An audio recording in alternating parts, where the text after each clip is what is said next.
My humble respect to Guru Mahan, Guru Piran Sivasangar, and Guru Piranyo, fellow Jnanis. Today I'm going to cover, chapter 20 of Mahan's teachings on, salvation and hell. Many people ask me this question, Guru, should I do this? How do I attain, Vaikunda or, heaven? And, we do a lot of things so that we want to avoid the next life, we don't end up in hell. So, and this question has been there for many, many, since man first, discovered, when they overcame a lot of the challenges in life, when they looked up to the heavens and then realized that there's a force far greater than themselves. And over the many years, to bring in greater harmony and sustainable development in society, the thinkers started thinking, how do we bring better moral,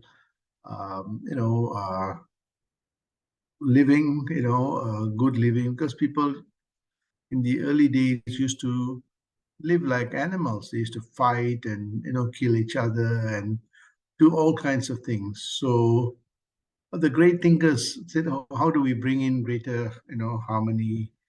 And they brought this notion of God and, sin and, good karmas and bad karmas. And if you do bad things, you'll have to pay for this. If you do good things, you'll accumulate good karmas and you attain heaven.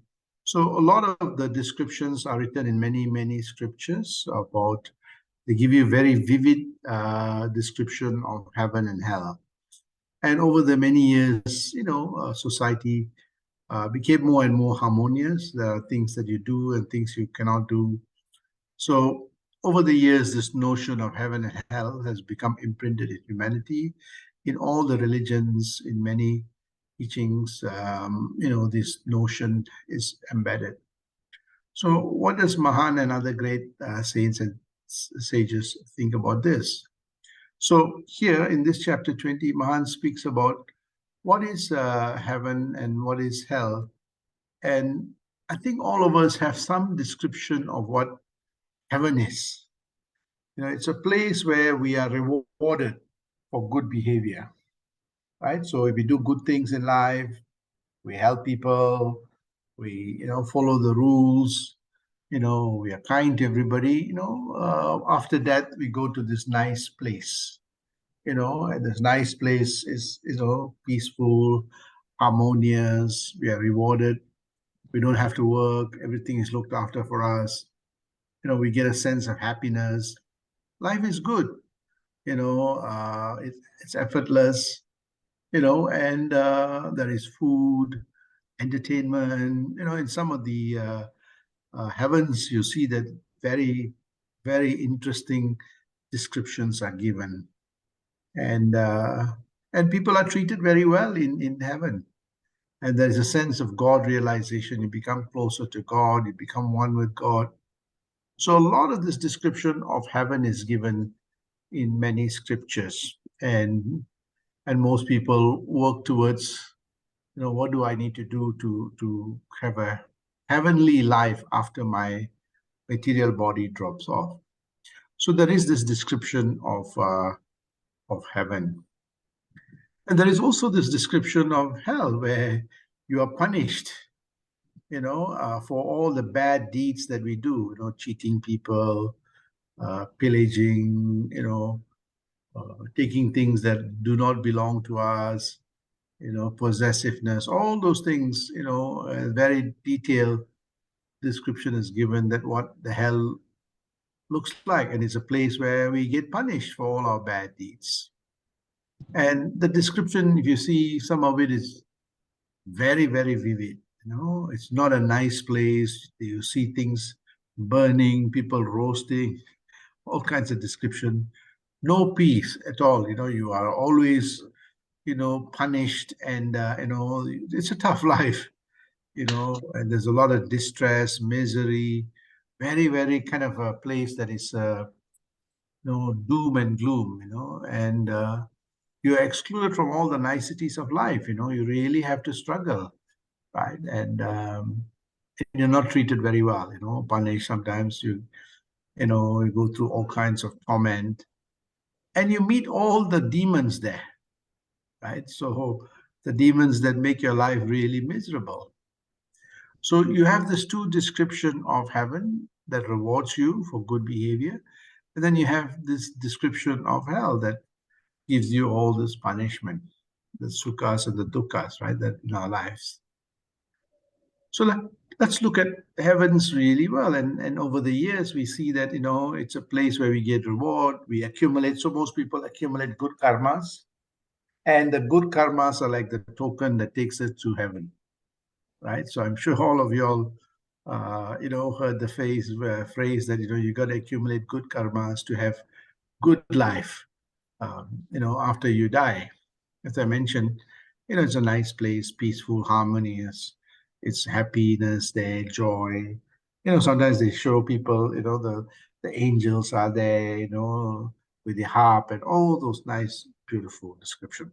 So what we see is that most people try to do good things, good with the expectation that they will go to heaven, right? Life will be good after that. They will be saved. And the opposite is that if you accumulate bad karmas, and the bad karmas will lead you to punishment and hell and all those things. As I mentioned earlier, not a nice place, no peace and distress, and really, really a tough place, right? So what is really interesting is that if I go back to the heavenly qualities, you see that, so what is it that we need to do to get to heaven? And this is the part that is really important. And if you see, the picture shows that heaven, to get to heaven, you need to have positive thoughts, nice thoughts. You cannot have all those, jealousy, anger, all those things, right? Your thoughts must be positive and pure. And the same thing, you cannot hurt people.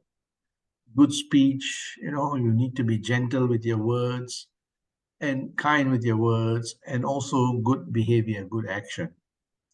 So the description is that if you had good thoughts, you are nice to people, with your speech and so on, so you would be rewarded with this heavenly life, right? So, and the same thing, it's said that, if you, hell is where, uh, a difficult life, a lot of punishment. But then, you see that what gets you there is that negative thoughts, always negative, negative speech, criticizing people, and negative action, and very destructive, negative thoughts, destructive thoughts, destructive speech. Sometimes they destroy people with their words, and also negative actions, harm people physically, mentally, spiritually.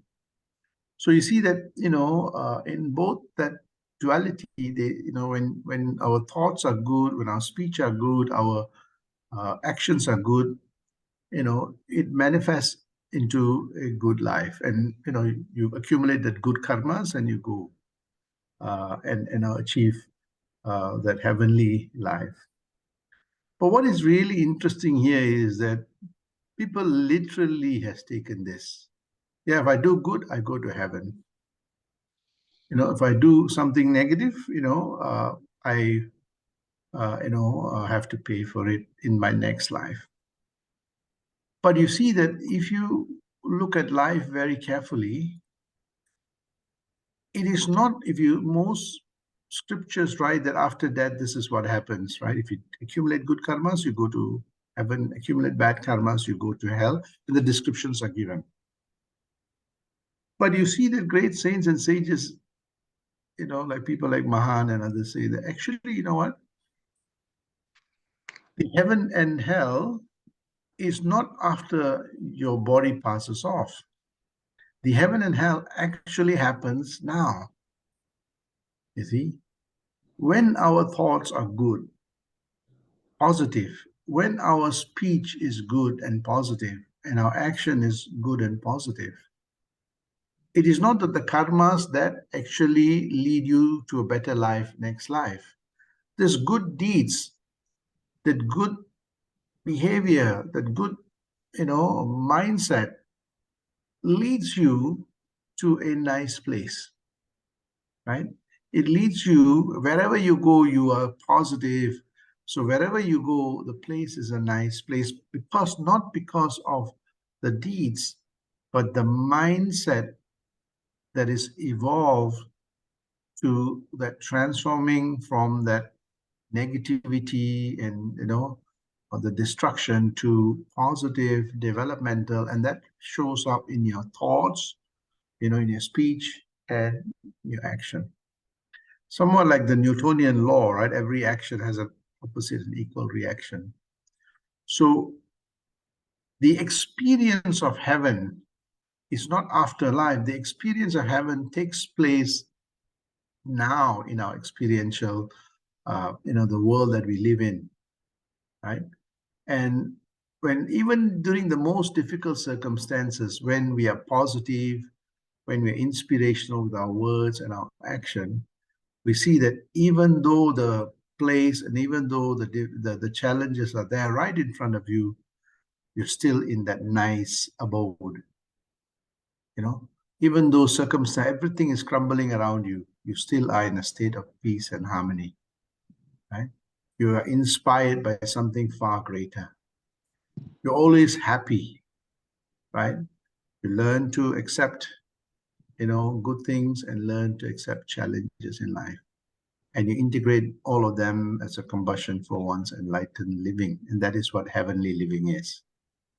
And you're treated really well, because when you are nice to people, when you are gentle with people, when you're kind to people, they respond in the same way. Sometimes you make mistakes and you own up, say, I'm sorry, really sorry. And you see that the person, instead of getting angry, they will actually calm down and they respond to how we respond to the world, right? So we see that when our mind, has that polished quality, the refined qualities, that subtle, vibration through, meditation, introspection, contemplation, our mind becomes heavenly. It's not a abode that we go, it's an abode that we inherit. And that abode leads us to that God realization, the God quality. So you see, great saints and sages, yes, there is this heavenly, but it's a heavenly living that, when one's mindset determines the life that you lead, right? So we see this, and you'll see that when you meditate, when you introspect, contemplate, your neural pathway becomes more and more relaxed. Your mind becomes more calmer, cooler. There's a sense of clarity, the sense of creativity, and you see that your concentration is good. There's compassion and the caringness, and you see that you become more and more gentle, and you see that the world responds back. We also see that when our mind carries negative thoughts, always finding faults, always finding, so that means our mind is fractured. Our speech is always very critical. We don't have nothing positive to say about anything, even though the person is so positive. Our actions are negative. We do things that are very destructive. When they say bad karmas, we imprint that quality in us. In the same way, when we do all the positive things, the karmas are the cause and effect. It imprints in our mind. In the positivity, our neurons become more stronger, more deeper, and we see that we have better experiences of our lives. In that same way, we see that hell is not a place that we go. Hell is a place that we create based on the set of our mindset. So when we're always critical, when we're always negative, when we're always putting people down, when we're very sharp with our words, with our text nowadays in WhatsApp and text in other forms, and our actions, you see that the bad karmas are actually the imprint in our mind We stress our neurons without, and we see that, we have shorter neurons, and the neurons just completely, are overwhelmed.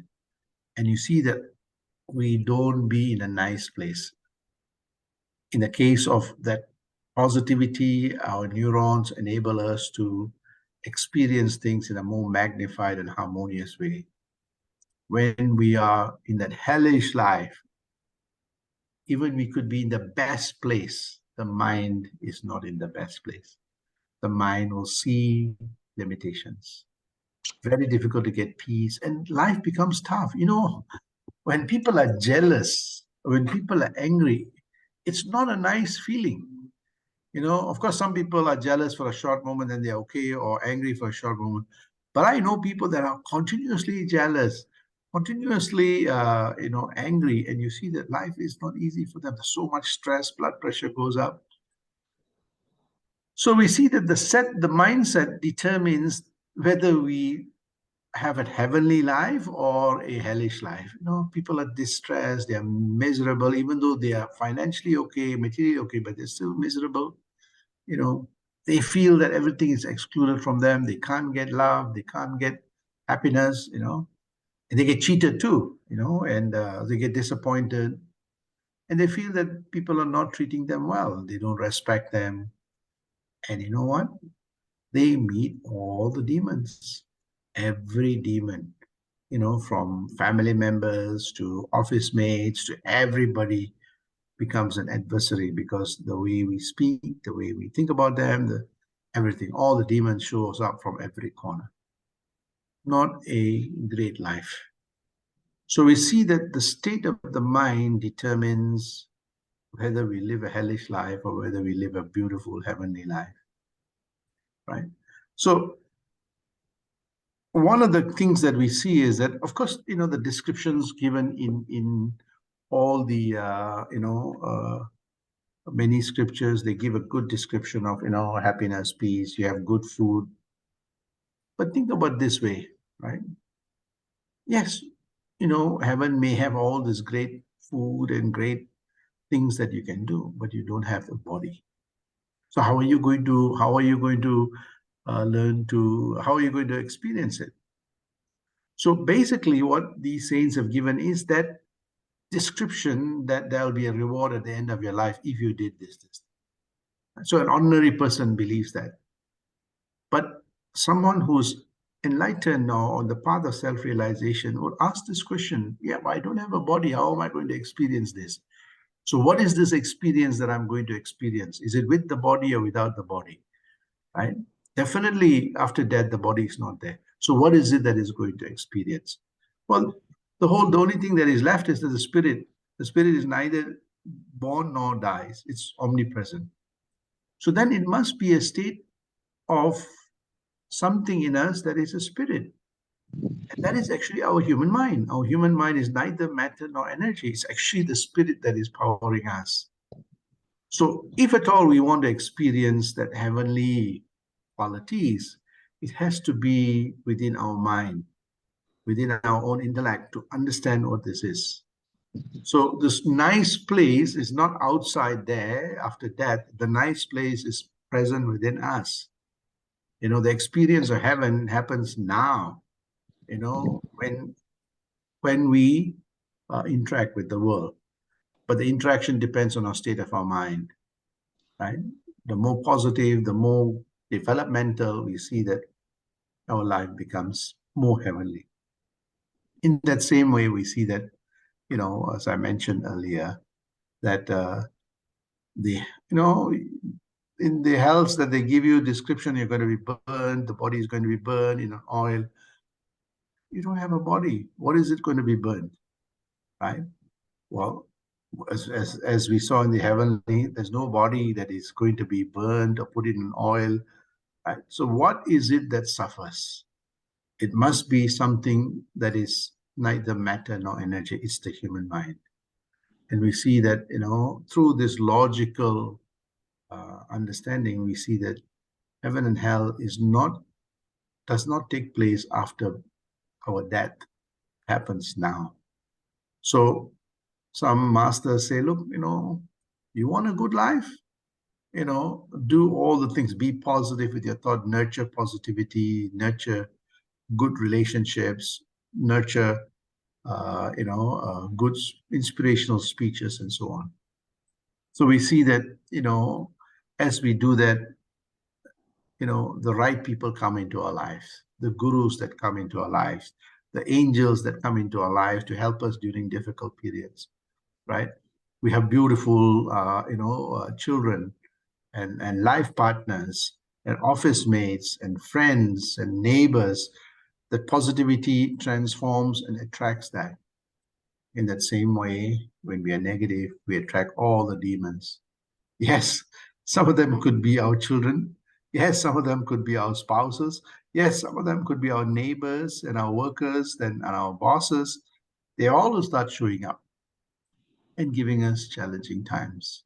So the choice we have is that, we want to live a great life. Look at how we moderate and modulate our human mind. And this is the part that comes now. So we talked about heaven and hell, but great Mahan said, okay, there is something called salvation. Salvation is you're not caught up by both the good and the bad karmas. You see, and they say that both the good and the bad karmas, you know, or the good and the challenging are all one. It's part of the continuum. The sukhas and the dukkha's are part of the continuum. And Swamiji says here very nicely that, that salvation is actually the universal peace sanctuary, the state of samatva, neither impacted by sukha, dukkha, or heaven and hell. It's the beautiful state of equanimity, right? You're not perturbed by this notion of heaven and hell. You just, become that which is that universal identity that you have. So the salvation is not bouncing between heaven and hell, building good karmas or getting rid of bad karmas. It is to know the true nature of oneself, right?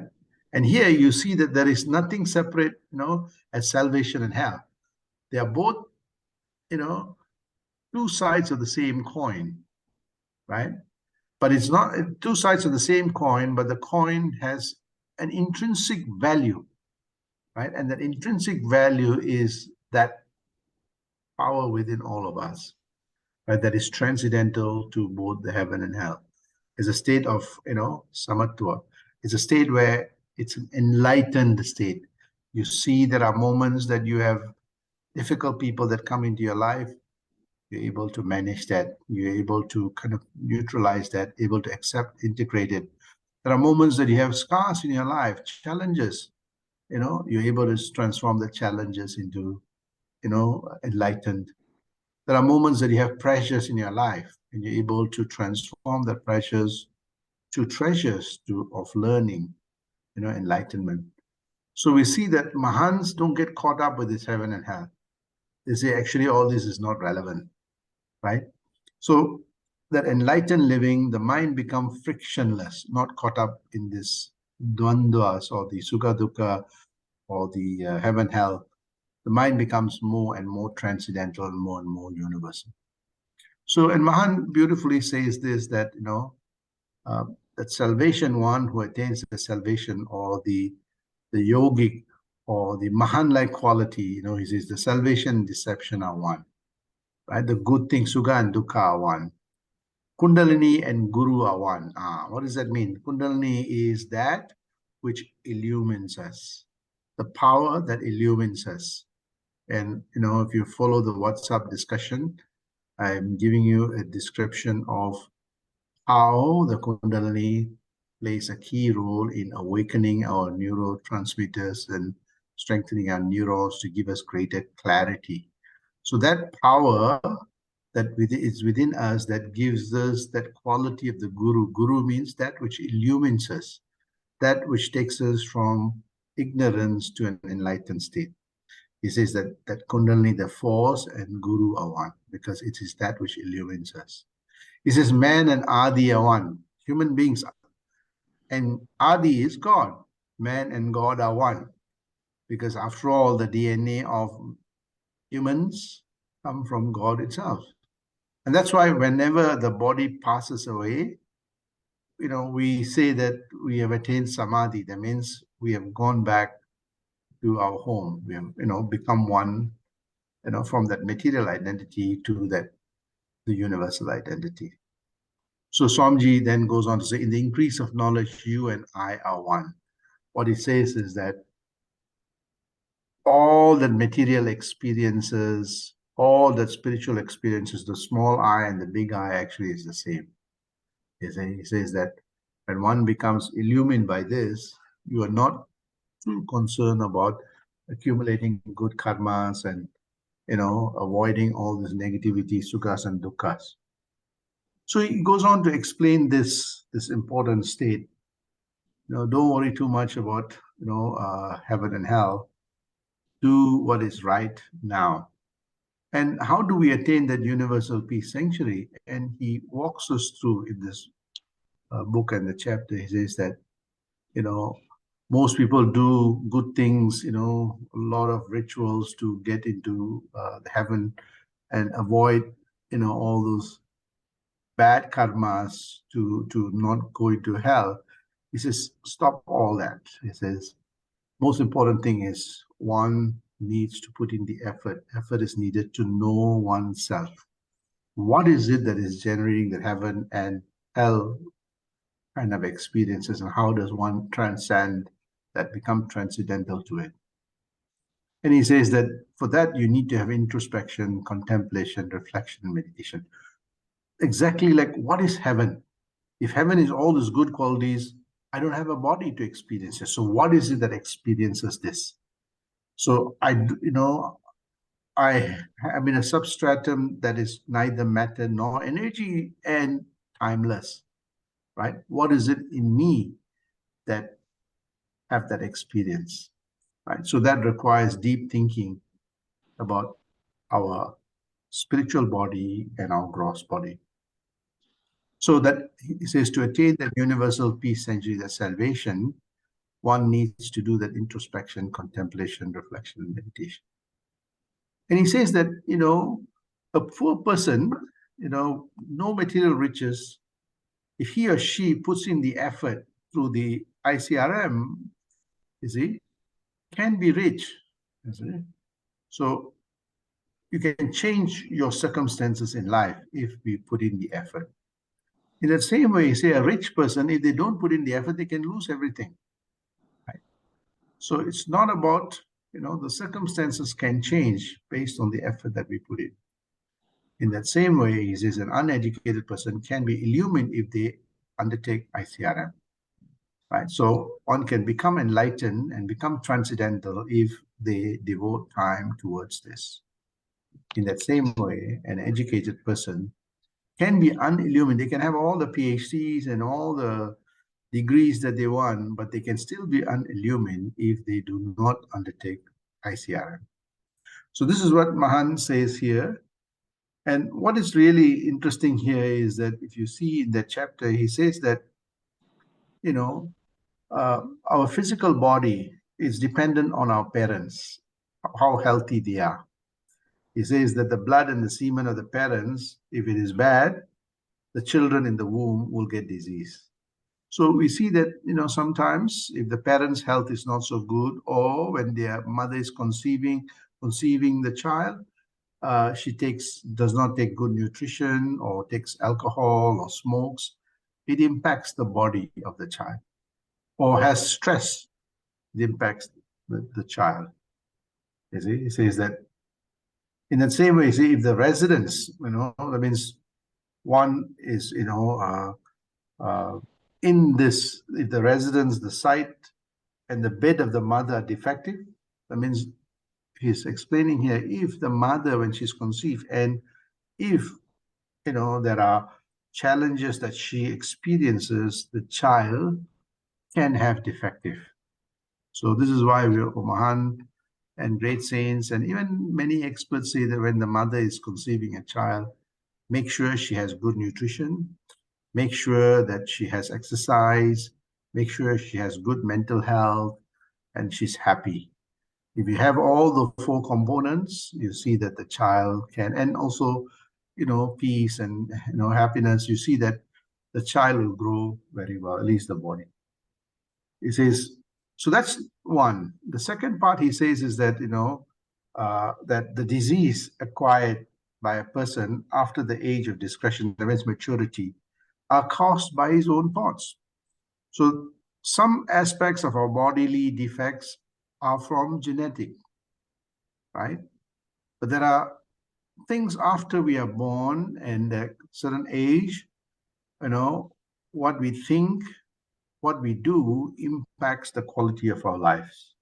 So he says here that, the disease acquired by a person after the age of discretion are caused by his or her bad thoughts, sight, conduct, and the increase of disease in the world. So there are aspects where, disease, a lot of it is because of ourselves. If we have bad thoughts, negativity, do all the things that we are not supposed to do, we see that our body can weaken. And similarly, when the environmental conditions around us change, or there's pollution, it also impacts us. So he says that heaven and hell is the state of our mind, right? So if the abode, the mind, is always negative, always destructive, it'll play out in our lives. If the mind, and the hell will show up, the demons will show up. If our mind nurtures peace, calmness, caringness, quietude, compassion, empathy, all those qualities, we see that the DNA of our mind transforms and we live a heavenly, universal, peaceful life. So don't wait for what happens after, your body drops off. Focus on what is it now, what your mind should be, how your mind should be, the thoughts that you need to nurture, the kind of inspirational words that you have. Even if you want to scold people, do it gently, gracefully, and kindly, with a lot of compassion, empathy. But yes, you can be firm. And the same thing with our actions, right? So, and this is what Mahan's teachings are, that we hold the key to whether we live a heavenly or hellish life. Sandosham.